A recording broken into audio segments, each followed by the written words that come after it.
Salam, selamat pagi saudaraku sekalian. Kiranya damai sejahtera dari Allah melimpah atas hidupmu. Pagi hari ini bersama Embun Pagi kita kembali akan merenungkan satu kebenaran firman Tuhan. Sebelum kita akan merenungkan firman Tuhan, mari kita berdoa terlebih dahulu. Bapa di dalam surga, terima kasih Bapa. Pagi hari ini kami bersama-sama menyiapkan hati pikiran kami untuk merenungkan satu kebenaran firman-Mu. Sekiranya Roh Kudus-Mu yang akan menolong kami untuk memahaminya. Di dalam nama Tuhan Yesus Kristus, hamba-Mu berdoa dan mengucap syukur. Amin. Saudaraku sekalian, kebenaran firman Tuhan diambil dari Matius 7 ayat 21. Demikianlah firman Tuhan katakan, bukan setiap orang yang berseru kepadaku, Tuhan, Tuhan, akan masuk ke dalam kerajaan surga, melainkan dia yang melakukan kehendak Bapa-Ku yang di surga.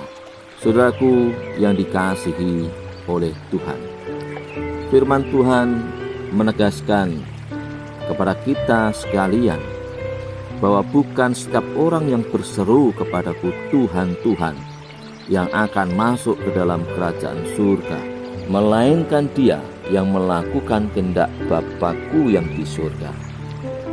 Hal ini jelas menyampaikan bahwa iman kepada Kristus merupakan jalan bagi seseorang memperoleh pengampunan dosa, bukan melalui perbuatan mereka.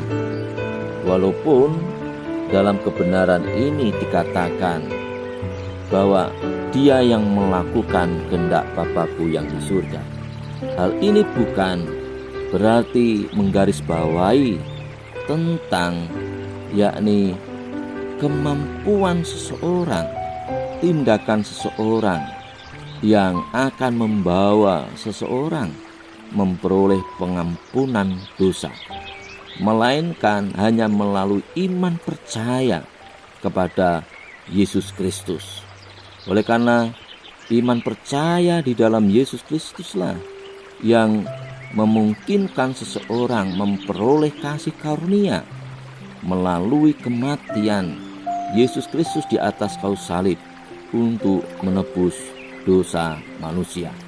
Saudaraku, iman yang ditegaskan di dalam kebenaran ini adalah iman yang hidup, iman yang disertai dengan perbuatan. Sebab iman tanpa perbuatan pada hakikatnya adalah mati. Oleh karena itu, dalam kebenaran firman ini ditegaskan pentingnya sebuah ketaatan pada kehendak Allah.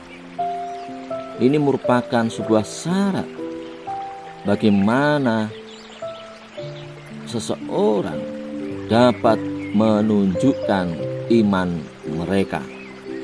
Bagaimana orang mengatakan bahwa ia percaya dan menerima Yesus sebagai Tuhan dan Juru Selamatnya, tetapi dalam kehidupannya, dalam implementasi tindakannya, mereka terus kompromi dengan dosa dan melakukan dosa.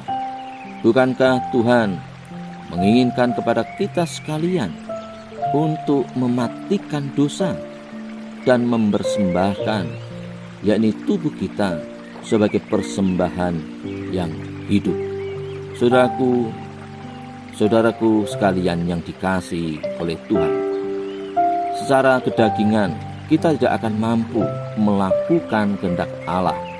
Oleh karena itu, kita perlu untuk secara totalitas menyerahkan hidup kita dalam pimpinan Roh Kudus, agar Roh Kudus memampukan kita untuk melakukan kehendak Allah.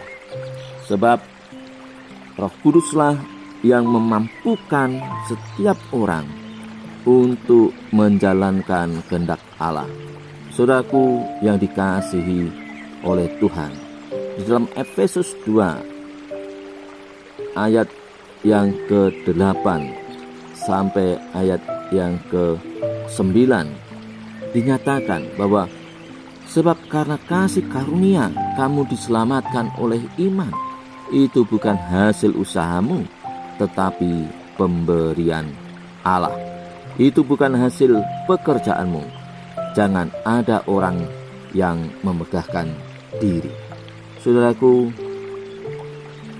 keselamatan disediakan oleh Allah bagi setiap orang yang percaya, mau menerima Yesus Kristus sebagai Tuhan dan Juru Selamat secara pribadi di dalam kehidupan mereka.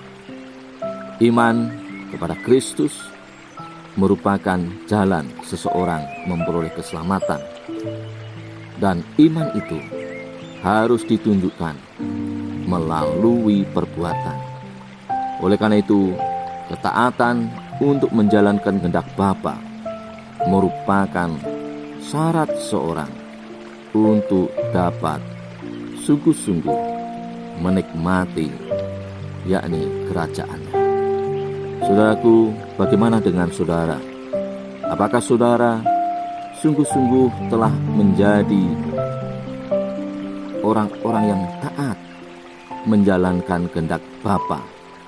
Atau saudara hanya sekedar mengimani di sebatas mulut saja, sebatas perkataan saja, tetapi hidup saudara masih terus berkompromi dengan dosa?